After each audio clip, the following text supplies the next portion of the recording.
Welcome to the Plaid Sheep Oracle.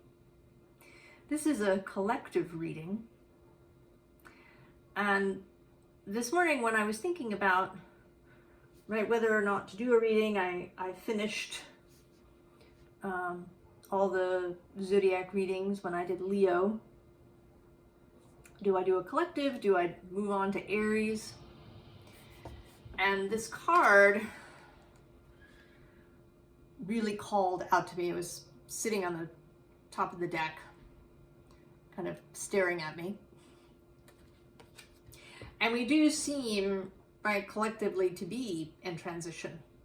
The card says, the frequency of transition supports our deep understanding of the ever-changing nature of existence and our lives, so that we can learn to let go, surrender to the process, and allow transition to occur with ease and grace.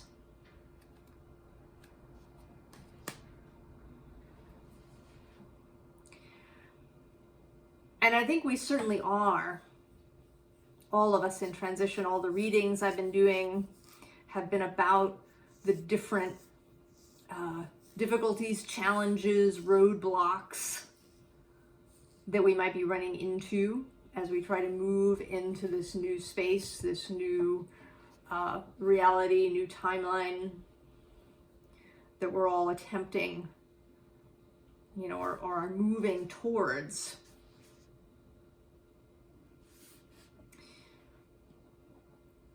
And there seems like that the sort of, I guess, the primary collective challenge, and this is not surprising because I imagine that everybody that's coming and seeing these videos, or almost everybody, is a Western modern person, right? You live in a modern industrial nation, somewhere here, right in what we call the West. So the United States, Canada, Western Europe, Australia fits the bill too. And so you have a particular view of the world. And you may have a tendency to be really intellectually focused. Even if you're a person who is perhaps very athletic or musical, or you're an artist in the sense of painting or sculpture, some sort of plastic arts. Certainly if you're an author, a writer. Even in these sort of, what one might call not intellectual professions, or what we think of as right-brained professions, I think that here in the West, we still skew heavily to the intellect as a place where we try to solve problems and get answers. Right? We try to figure things out, to reason our way through. Right? We might make lists of pros and cons, or ask really sort of intellectual questions about things, or expect ourselves to be able to figure things out, or to make a plan moving forward. And the call here really seems to be to stop that.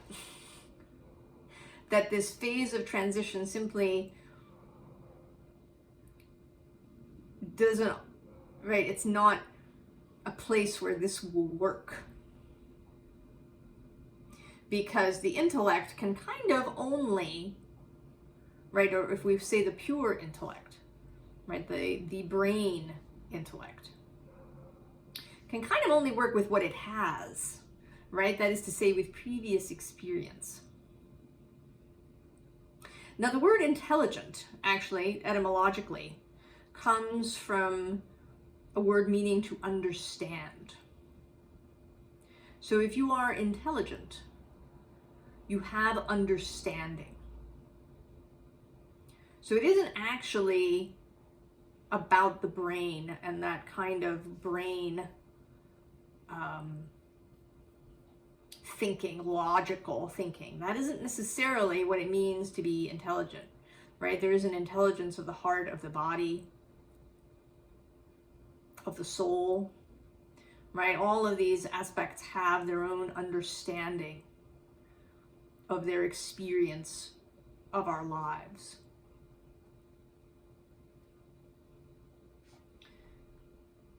So the card that we begin with here is the Call. Not surprisingly at all. I wasn't even a tiny bit surprised. Also, that right underneath it is the Transformation, and underneath that is, yes, Patience, and then the Tower, and then the Fool, and then this dude, right? Who to me is like a guide. He always feels like a guide, right? Just this whole pile. And then the Empress, and I feel like I could keep going through the whole thing. And then the Moon, and at the bottom of the deck, right, or what some might think of as the top, is the Hanged Man. So, right, this is about this space that we're all in, right? This call to change. And believe me, when I tell you that I know, it's difficult, right? The habit of wanting to figure things out in the brain. And that even means, right, like if you feel something in your heart, that your brain takes over and tries to make sense of it. And sometimes this can, this can be useful. Right, you can learn things that way, right? If you're triggered by somebody, for example, it can be useful to go up in your head and think about, well, what is that about? Right? This person said X, Y, or Z, or they did this thing, and it reminded me of my mother, or whatever it was. Right? It can be useful, but it can also be hampering. So we get this Messenger of Fire, the Page of Wands. And fire signs have their own, right? Each kind of element has its own intuitive quality. And for fire signs, it's almost, right, it's sort of a claircognizant kind of thing, right? You just know. There's the ability to act immediately in an intuitive way. Right? You are not cogitating about it. Right? You come to a fork in the road, you just know you go left.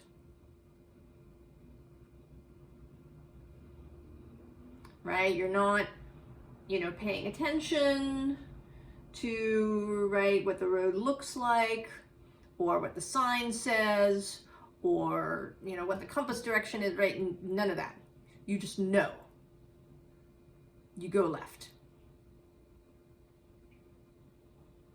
You bypass the reasoning mind.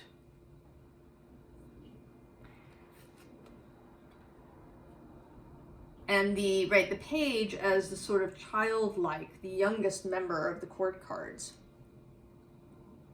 has the least sort of preconceived notions and habits around this. So the page is the example to just, move forward.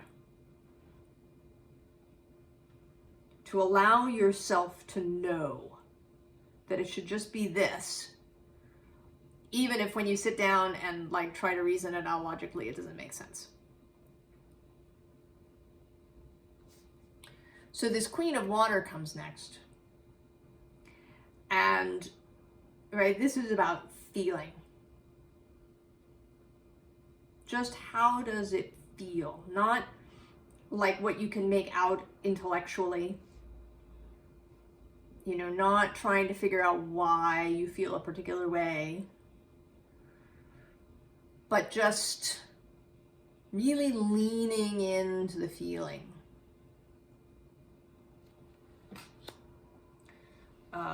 Leaning into your own personal experience.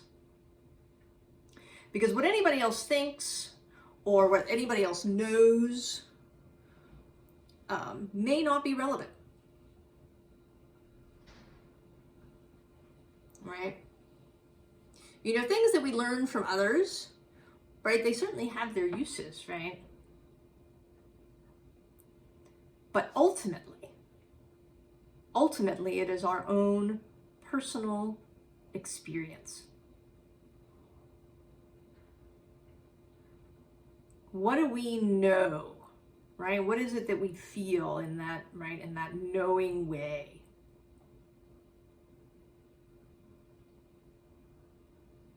And that's just, right, that's just us. And, you know, what is, right, what is the feeling? Right? Are we really feeling fear in this situation? Is that really what it is? Right? What is this feeling in our body? Right? It may be our mind that's telling us that we should be afraid of X, Y, or Z. Right? We meet somebody, you know, they remind us, right, of someone who caused us harm, perhaps in the past, or made our life difficult. And so we may think that we feel fear. Right? The kind of brain nervous system thing. Right? We may try to slip into a sympathetic response. But if we can get down past that, into our, right, the Queen of Water, right, into our heart's knowing. What does our heart know about this other person? Right, that feeling, right, within the heart and the soul is what the Queen of Water is about. And when we can reach that space of knowing, without trying to make it reasonable or logical, when we can move out of this 10 of air, 8 of air, really mental space, right, of, you know, kind of blowing our thoughts around or chasing our thoughts around, trying to figure it out. Then when we open our eyes, there's the messenger right in front of us. Here's the answer. Right, and your heart may know that that person in front of you is totally safe. You know, even if they look just like, you know, the nasty kid who bullied you in school. Right? Your heart knows it isn't so. That's where the knowing is, right? In heart and in intuition, right? The Queen of Water is also deeply intuitive. Finding, and that intuition, right, water intuition comes through the heart, through heart-based feeling, emotional feeling. Right, the Queen of Earth, right, she feels things in her body.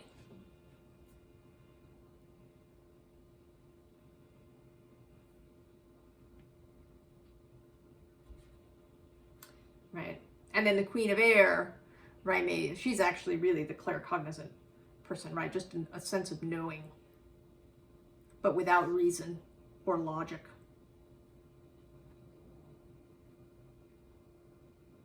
So this green woman is us, right? In our most aligned way, right? Our soul, that part of ourself that is totally connected to the all that is, right? The soul stream.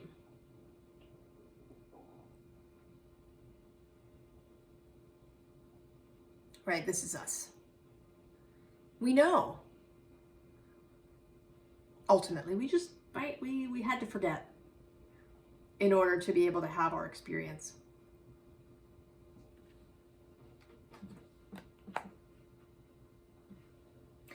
And now, right, and here we come to the Queen of Stones. Now it's time to, right, to come out.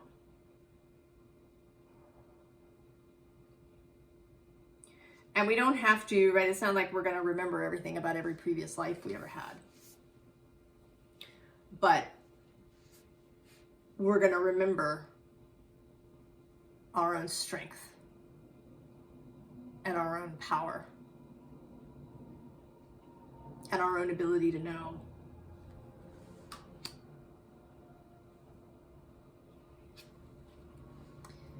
Right, and this Nine of Wands, you know, this time spent kind of in the wilderness,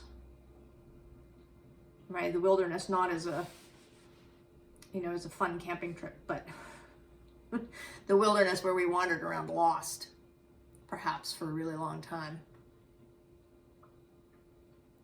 That Nine of Wands, perseverance, come to final rest after a lot of effort, right? And here we are, we've arrived. We now see, I always picture that this figure is seeing a clearing with a celebration going on in it. It's like, oh, right, this is what I've been looking for. I've been wandering around the forest. And there it is. And now, right, I'm taking a moment, right, getting ready to move, to join the celebration. And in order to do that, right, there's this Knight of Vessels. We kind of, right, we have to take on this watery energy. The ability to move flexibly, to be really in touch with our emotions. You know, people often say, right, they use the metaphor, right, that fish, right, don't know about the water, but I think fish know all about the water. I think it's a really poor metaphor. I think that fish and all animals, right, that live in the water are really aware. Right? I think they're really aware of temperature and flow and current and what else is in the water. Right? I don't think that fish are oblivious to water at all. I think they're really in touch with it. And that's what we need to be, right? Really in touch with our feelings, our emotions.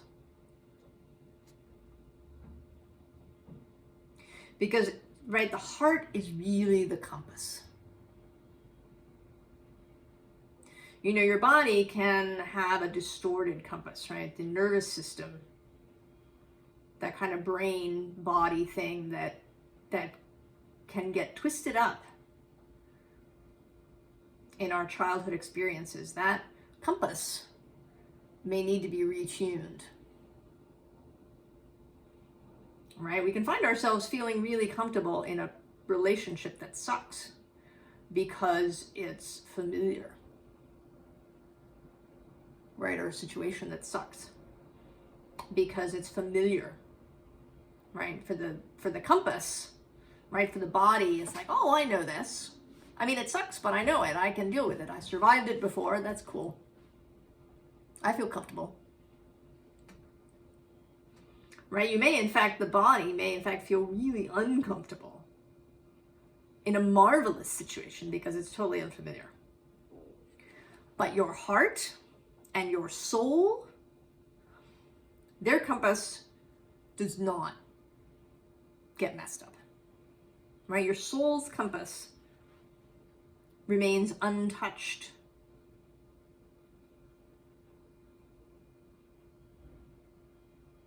By circumstances.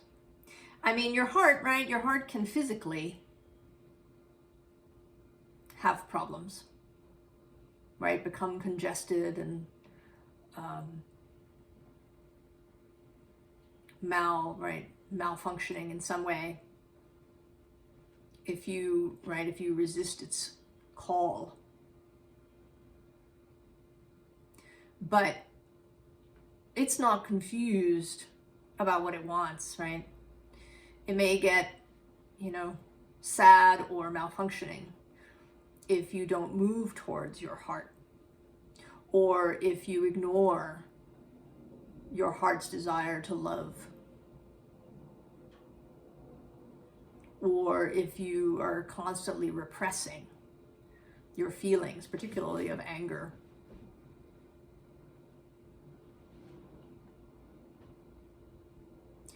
But your heart's compass remains true, even if, the actual physical functioning of your heart has become impaired. The knowing of the heart, and certainly the knowing of your soul. So that's what we want to learn to hear, to listen to tune into. Right? That's where the inspiration lies. This Ace of Bows, the spark of life. In the heart and in the soul. Right? That's where the passion lies. Passion isn't something that you think about or cogitate about or, come to logically. We desire what we desire. We don't choose these things, or we don't figure them out. Right, and that's when we find this, liftoff. This card says frustration, right? It's kind of from the point of view of this archer who keeps missing. But for me, the primary character in this card is the goat, who is sailing gleefully between all these flying thoughts. Right? The thoughts don't touch. These thought arrows are not touching the goat. The goat is apart from that. The goat is really, in feeling, in passion.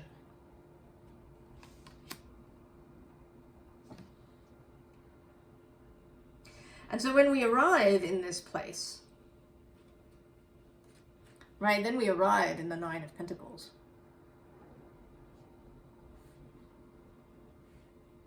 In feeling stability and security and joy in our body, in our circumstances,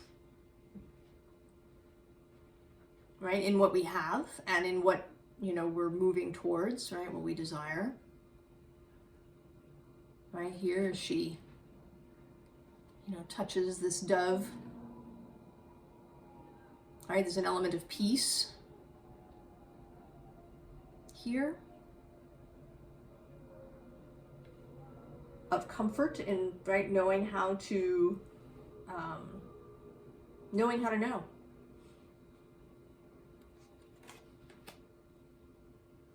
Right, and to that end, we have a repeat of this Prince of Cups. Right? Emotional intelligence, emotional passion that enables us, right, to meet this Knight of Swords, Prince of Swords, right? They are friends, right? They work together. But the Knight of Cups is kind of in charge, right? He leads with feeling. Right? The Prince of Swords brings him information, new thoughts, new ideas. And the Prince runs them, right, through his feeling system.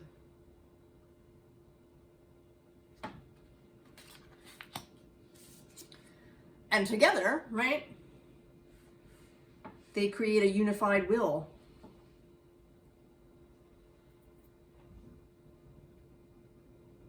Right, and that will really isn't, right, it's really not about figuring things out.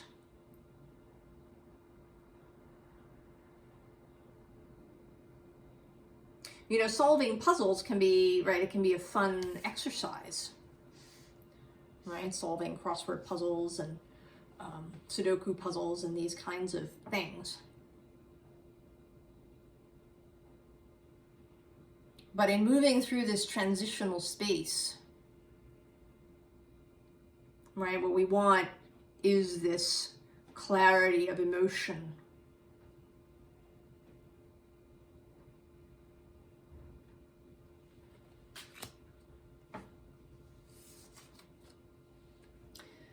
And this, you know, this Two of Pentacles, right, this ability to balance and spin and take those two and then turn them into four. And possibly into 8 and 16, and so on.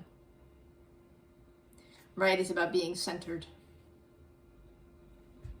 emotionally centered, bodily centered. Right? If you do somatic work to help your nervous system,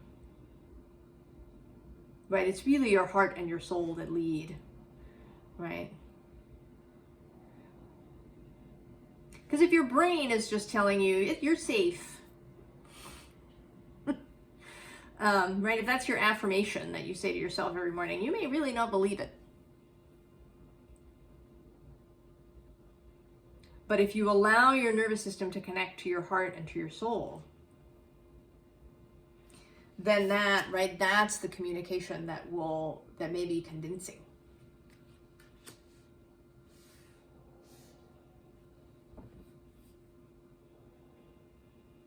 Right, in a way that your brain's words will not be convincing. So,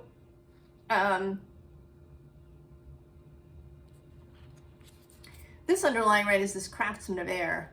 And so this is, right, this is the usefulness of intellect. Right, taking, you know, incoming information and creating with it. Although there is also, right, a level of intuition that happens here, right? Inspiration, right? Inspiration favors the prepared mind, right? So, you know, knowing how to do stuff, right? Having knowledge, having technique, having understanding can be really useful, right? It's like learning the tarot. You know, learning the original meanings of the cards is useful. But in my experience, at least, if you try to kind of force meaning or, right, to like figure out what's happening in a spread intellectually, it doesn't really work. It's when you can turn that off and allow the message to emerge for you. And it may show up in different ways, right? You may get sort of an audible voice in your head download, right, in a clairaudient way. You may see things, right? Sand Tarot talks about kind of the cards changing visually for her, right? To change the meaning of the card and the meaning in the spread. You may get a claircognizant kind of thing where you just sort of understand what the spread is trying to say. And then as you go through the cards, you kind of flesh it out, and that's sort of how it works for me. You may get, you know, actual feelings in your body that kind of help you. You know, if you're giving a reading for somebody and your heart starts to beat really fast, right? That can be part of the message that's trying to emerge. So mental stuff is really useful, right? Having knowledge can be really useful. But it doesn't want to be your primary way of moving. And actually, right, this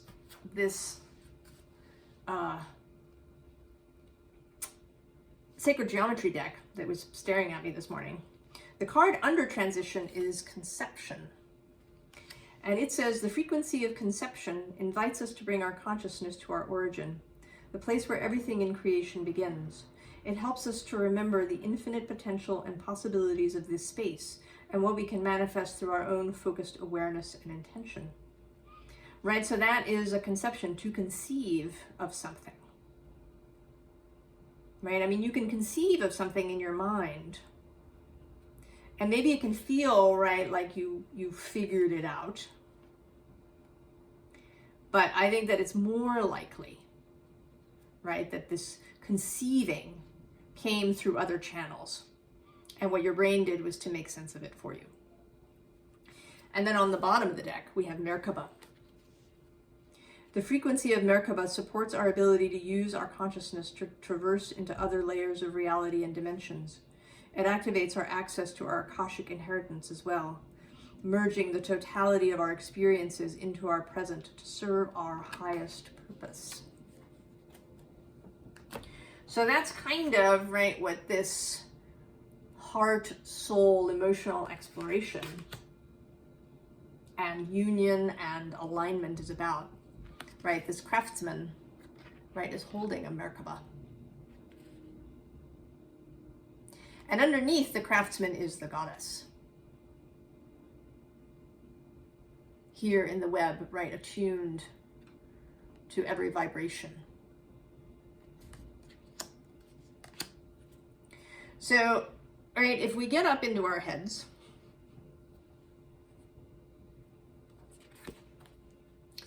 right, the Seven of Air, right, the Seven of Swords, normally to me often feels like, right, like getting up into the head and, you know, hiding things from ourselves and telling lies to ourselves, you know, in an effort at self-protection and, you know, trying to keep us in the status quo, to keep us safe.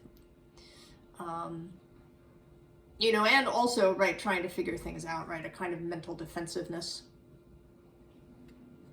Whereas this Seven of Air is about working with consciousness, right? This is a ritual that has been created and performed.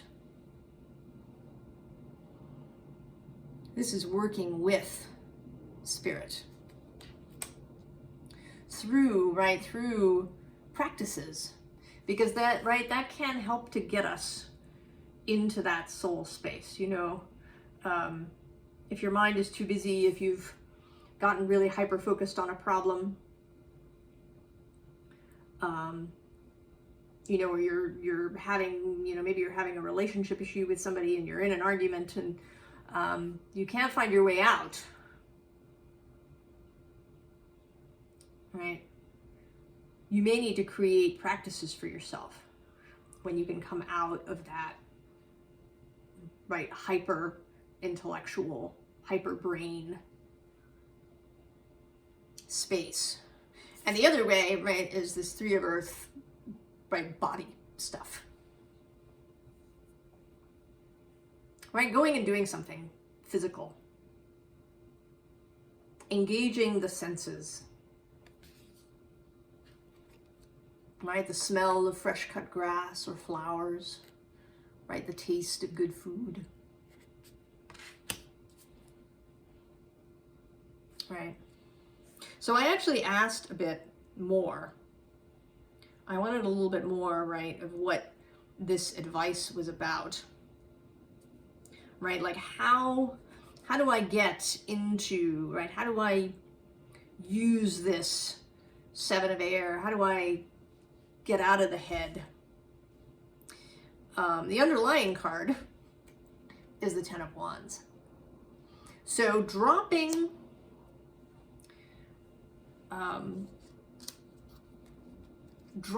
what we think is the responsibility. Right? If we're trying to figure something out, what is it that we're carrying? about that? You know, what is it that we're, right? What's the weight? Why are we so focused, right, on trying to figure that out? What is the weight there? Right? We have to figure it out so that we can move on to the next phase of our life. Is that it? But well, what's that about? What's the rush? What's, right? What is this, you know, tension around that? And then, right, walk out of this. Right? This Five of Pentacles loneliness space. This being out in this cold, this sense of lack. You know, there's 5 pentacles here, but you can kind of see that there's actually a 6th pentacle in this window. It's just on the bottom there.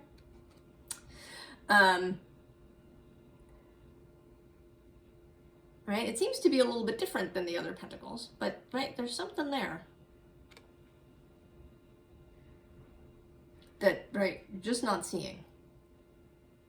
So stepping out of this space. And also this card came out upside down. I don't usually read reversals. I keep my cards in one direction when I shuffle. So when one comes out upside down, I generally pay attention. And I think that, right, this is this whole thing here. Right, this responsibility, this lack thing, and this is about turning the structure on its head.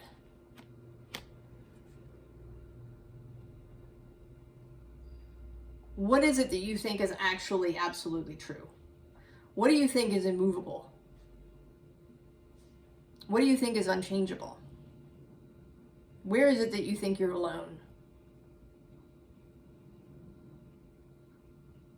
And I'm sort of reminded a little bit of Byron Katie's The Work, where you ask, you know, is it true? Do I really know that it's true? If it wasn't true, how would I feel? Right, or how is it being true makes me feel, and how would I feel if it wasn't true? And then turning it, right, turning the statement on its head in some way, and maybe in several different ways.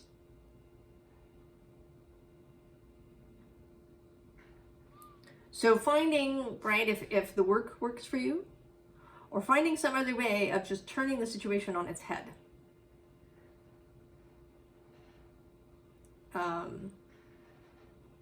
That, right, will be helpful. Right, and then, right, the accepting of the cup. Right, accepting your own heart's and your own soul's contribution.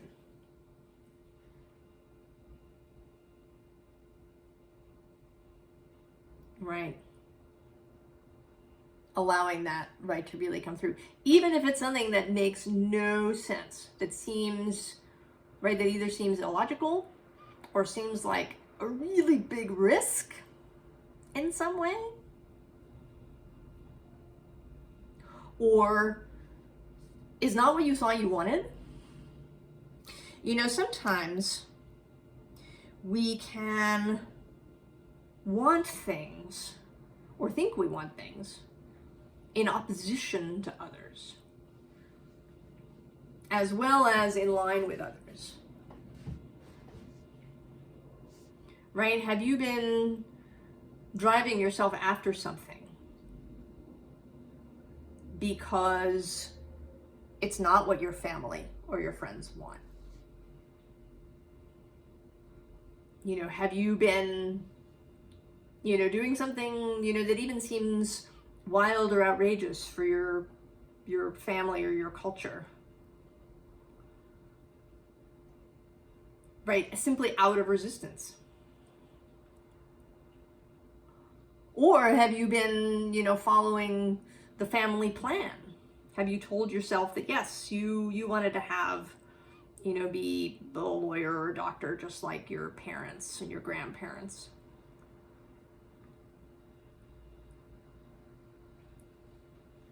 right? Or you were fine not going to college because, you know, nobody in your family did. You know, in college it was elitist or whatever.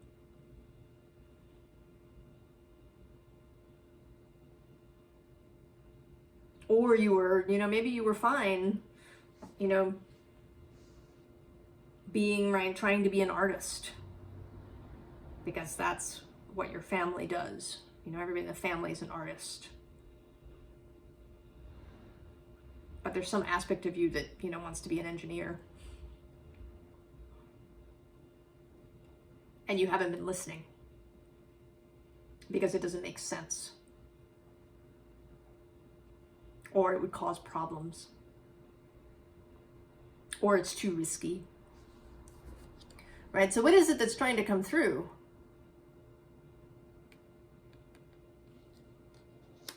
What do you want to get given? Right? And then we end, yeah, here with the Hanged Man. Right? Choosing to see differently. Making the deliberate and repeated choice to see differently all the time. Whenever you remember, right? To remind yourself all the time until it becomes second nature, right? To go out and to really look at things. What did you never notice before about the house across the street? What did you never notice before about your coworker? How is your coworker completely different than you think they are? How is your, you know, the place where you live different than the way that you think it is? How can you see spirit everywhere that you go? How can things be not just their physical selves, but also symbolic? Right? Nothing is coincidence. Nothing happens randomly. It may not have deeply emotional meaning for you, but it's not random.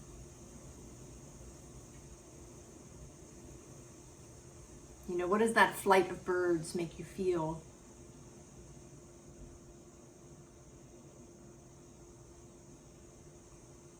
How do your heart and soul respond, right, to that vista that you've just seen? Or to that person on the corner?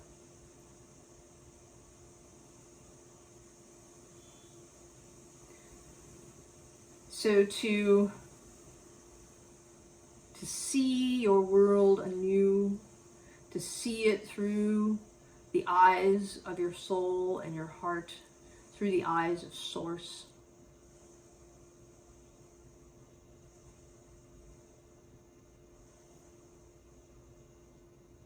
So that you can, right, step into this new timeline with confidence. Because you trust yourself. You trust your heart, you trust your soul. And you do trust your brain. Right? If you kind of retrain it, right, to take information and, you know, create something with it.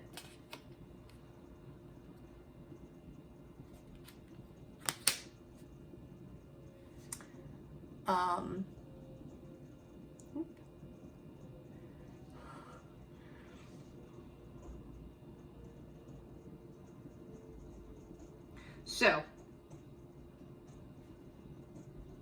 I hope that this was helpful. I know that there wasn't a ton of practical information in terms of, right, going and doing X. And that's partly because we're all different. What works for me, right, as a practice to right, come into this space may not work for you. You have to, right, you kind of have to find it for yourself, and you have to keep doing it over and over again. There's no quick fix, as much as we would like one.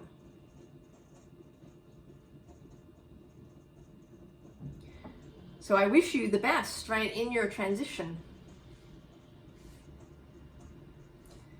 And we'll see where we go. I'll see you next time. So long.